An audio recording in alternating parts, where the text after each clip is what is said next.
শুভ সকাল। গত দুদিন থেকে কিন্তু পঞ্চগড়ে মৃদু শৈত্যপ্রবাহ বয়ে যাচ্ছে এবং গতকালকে সর্বনিম্ন তাপমাত্রা 9.3 ডিগ্রি সেলসিয়াস নির্ণয় করা হয়েছিল সকাল 9টায়। আজকে কিন্তু সকাল 7টায় পৃথিবী আবহাওয়া অফিস আমাদেরকে যেটা জানিয়েছে যে 9.3 ডিগ্রি সেলসিয়াস তাপমাত্রা এখানে প্রবাহিত হচ্ছে।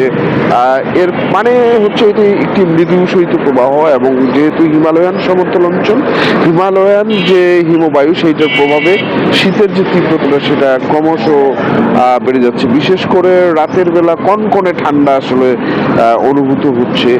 দিনের বেলা যদিও সকাল 7টার মধ্যেই রোদ উঠে যাচ্ছে, সূর্য আকাশে উঠে দিচ্ছে, ফলে যে সূর্যের যে নরম রোদ সেটা পেয়ে কিন্তু মানুষ একটু হলেও স্বস্তিতে ফিরছে। তখন ঠান্ডাটা একটু কম অনুভূত হচ্ছে, কিন্তু রাতের বেলা কিন্তু আসলে হাড় কাঁপানো শীত অনুভূত হচ্ছে। বিশেষ করে বিকেল থেকে গোধূলি পেরিয়ে যখন সন্ধে হয় ঠিক সেই সময়টাতে আসলে ঠান্ডাটা অনুভূত হওয়া শুরু করে। এতে কিন্তু খেটে খাওয়া যে মানুষ রয়েছে, যারা ছিন্নমূল মানুষ রয়েছে, তারা একটু বিপাকে রয়েছে, কারণ তাদের আসলে এই মুহূর্তে শীতের কাপড়ের প্রয়োজন, প্রচুর শীতের কাপড়ের প্রয়োজন, সেইটার একটা সংকট রয়েছে। জেলা প্রশাসন আমাদেরকে যেটা জানিয়েছে যে ইতিমধ্যে যারা ছিন্নমূল মানুষ রয়েছেন, যাদের শীতের কাপড়ের আসলে প্রয়োজন বা সরকারি সহযোগিতা প্রয়োজন, তাদের কাছে কিন্তু তারা ছুটে যাচ্ছে এবং শীতের কাপড় তাদের হাতে পৌঁছে দিচ্ছেন। এবং আমরা যেটা জেনেছি যে আরও কিছু শীতের কাপড় যাতে বরাদ্দ দেওয়া হয় সেইটারও উদ্যোগ নেওয়া হয়েছে জেলা প্রশাসনের পক্ষ থেকে। আবহাওয়া অফিস আমাদেরকে যেটা বলছে যে আরও তাপমাত্রার পারদ 1 ঘরে নিচে নেমে এসেছে,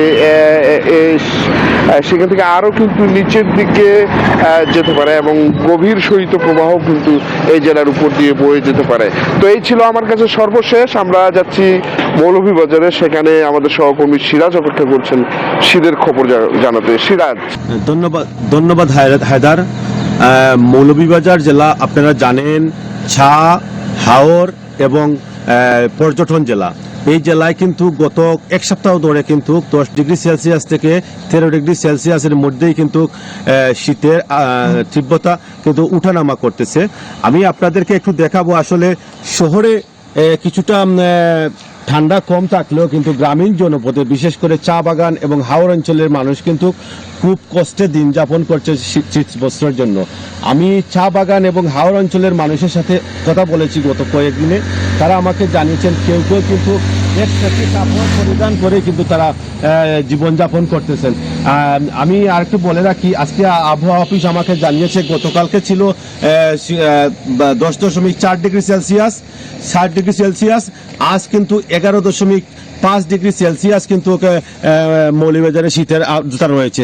বিশেষ করে খেটে খাওয়া মানুষের কিন্তু চরম দুর্ভোগে তারা পড়তেছেন। কাজে তারা যেতে পারতেছেন না, কাজ কাম করতে তারা কিন্তু হিমশিম খাচ্ছেন এই তীব্র শীতে। আমি আরেকটু জানিয়ে রাখি, জেলা প্রশাসন আমাকে জানিয়েছে তারা কিন্তু এ পর্যন্ত 7,000 কম্বল কিন্তু ক্রয় করেছেন, কিন্তু এই 7,000 কম্বল কিন্তু এই একটা মৌলভীবাজার জেলার জন্য কিন্তু অপ্রতুল। 92টি চা বাগান অধ্যুষিত এই জেলায় কিন্তু চা শ্রমিকরা সবচেয়ে বেশি দুর্ভোগে রয়েছে। এই ছিল মৌলভীবাজার থেকে শীতের সর্বশেষ তথ্য। আমি ফিরছি স্টুডিওতে সিরাজুম মনিরার কাছে। মনিরা।